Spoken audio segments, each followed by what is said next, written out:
안녕하세요, 여러분. 오늘은 요즘 부동산 시장의 가장 뜨거운 이슈, 다주택자 양도소득세 중과에 대해 알아보겠습니다. 정부를 이기는 시장은 없다. 이재명 대통령이 직접 한 말인데요. 양도세 중과 부동산 시장에 어떤 영향을 미치게 될까요? 그리고 며칠 전 정부에서 발표한 보완 방안까지 정리해 드리겠습니다. 다주택자분들, 그리고 무주택자분들 꼭 끝까지 시청해 주세요.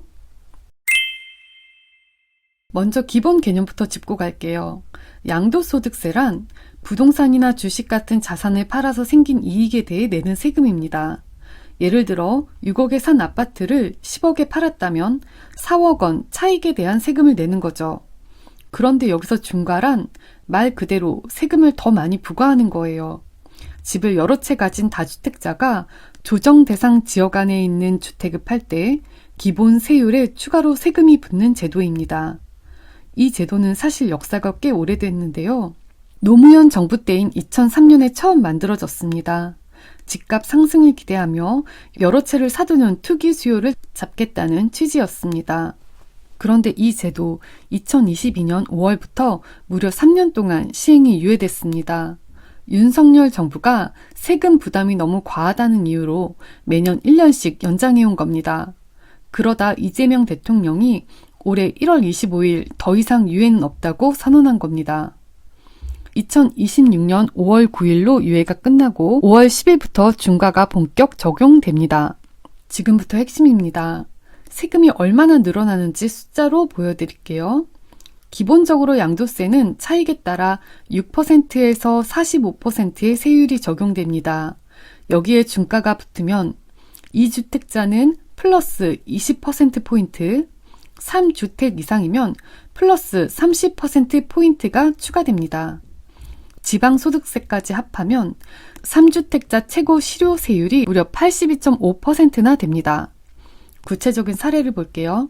2022년에 조정 대상 지역에서 15억 원의 아파트를 사서 30억 원에 판다고 가정해 보겠습니다. 중과 유예 상태일 때는 세금이 약 6억 2천만 원이고요. 중과 적용 시 2주택자는 약 10억 원, 중과 적용 시 3주택자는 약 12억 3천만 원의 세금을 내야 합니다. 2주택자 기준으로는 약 4억 원, 3주택자 기준으로는 6억 원 이상의 세금이 늘어난 거예요. 정말 어마어마하죠. 중과 대상 지역은 모든 지역이 아닙니다. 조정 대상 지역에 있는 주택을 팔 때만 적용되는데요. 현재 조정 대상 지역은 서울 전역 25개구 전부와 그리고 경기도, 과천, 광명, 성남, 수원, 안양, 용인, 의왕, 하남 등 12곳입니다. 이 지역 외에 집을 팔 때는 기본 세율만 적용되니까 중과 걱정은 없습니다. 그렇다면 정부의 보완책은 뭐가 있을까요?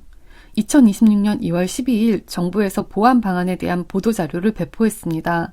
그 내용 정리해 드릴게요. 첫째, 5월 9일까지 계약한 건은 중과 유예를 받을 수 있습니다.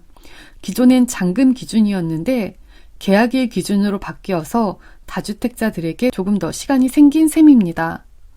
둘째, 지난해 10월 16일에 새로 조정 대상 지역으로 지정된 곳은 잔금 기한을 4개월에서 6개월로 연장해 줬습니다. 갑자기 규제 대상이 된 지역인 만큼 여유를 더 주는 겁니다. 셋째, 현재 임차인이 살고 있는 집을 팔 때는 토지거래 허가제의 실거주 의무를 임대차 계약 종료일까지 유예해 줍니다. 세입자가 있는데 바로 집주인이 들어와 살라는 건 무리잖아요. 단 발표일로부터 2년 이내인 2028년 2월 11일까지는 실거주를 위해 입주하셔야 합니다. 그렇다면 시장 반응은 어떨까요? 전문가들은 지역별로 반응이 엇갈릴 거라고 봅니다. 강남, 용산, 마포 같은 핵심지에서는 양도 차익이 워낙 크다 보니 세금을 내고 파는 것보다 차라리 자녀에게 증여하는 쪽을 택하는 다주택자들이 늘어날 가능성이 높습니다. 실제로 작년 12월 서울 집합 건물 증여 등기 신청 건수가 3년 만에 최고치를 찍었습니다. 반면 강북이나 수도권 외곽에서는 상대적으로 차익이 적은 집부터 매물로 나올 가능성이 높습니다. 세 부담을 피하려면 빨리 파는 게 낫거든요. 핵심지에서는 오히려 매물 잠김 현상이 심해질 수 있다는 우려도 있습니다. 세금이 무거우면 팔지 않고 버티는 다주택자가 늘어날 수 있기 때문입니다. 이재명 대통령은 이런 버티기도 용납 안 하겠다며 종합부동산세, 재산세 등 보유세 인상 가능성을 시사하기도 했습니다. 실제로 많이들 궁금해하시는 것들을 Q&A로 정리해보았습니다. 5월 9일 전에 가계약만 해도 중과유예가 되나요? 안 됩니다. 가계약이나 토지 거래 허가를 받기 위한 사전 약정은 법적으로 계약으로 인정되지 않습니다. 반드시 정식 매매 계약을 체결하고 계약금을 실제로 지급받은 사실이 증빙 서류로 확인되어야 합니다. 5월 9일 이전에 계약했는데 임대차 잔여 기간이 4개월이 안 남았어요. 임대차 끝나자마자 바로 입주해야 하나요? 기존 조정 대상 지역의 경우 토지 거래 허가일로부터 잔여 임대차 기간이 4개월보다 적게 남았다면 걱정 안 하셔도 됩니다. 이 경우엔 기존 규정과 같이 허가일로부터 4개월 내에만 입주하고 2년간 실거주하시면 됩니다. 신규 조정 지역인데 토지 거래 허가 받고 6개월 내에 잔금 등기 그리고 실입주까지 다 해야 하나요?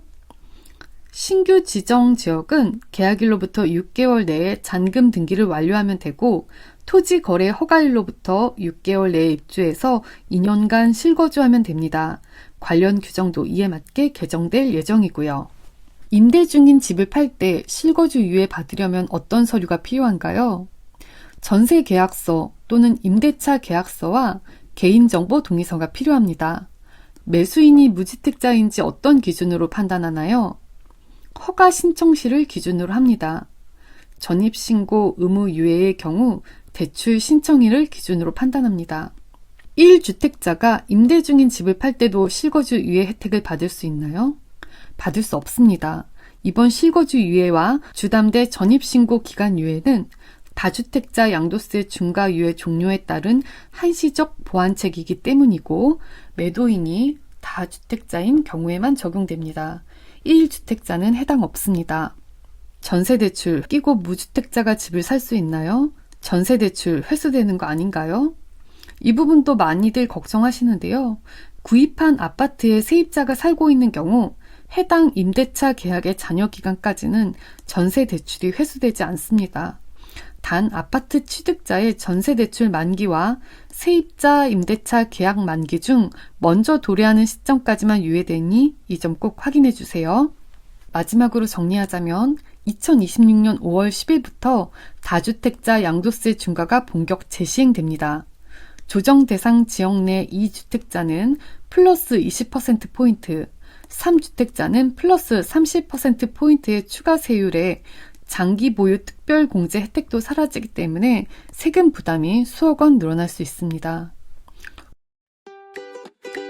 오늘 Q&A에서 보셨듯이 세부 조건이 무척 복잡해 보입니다.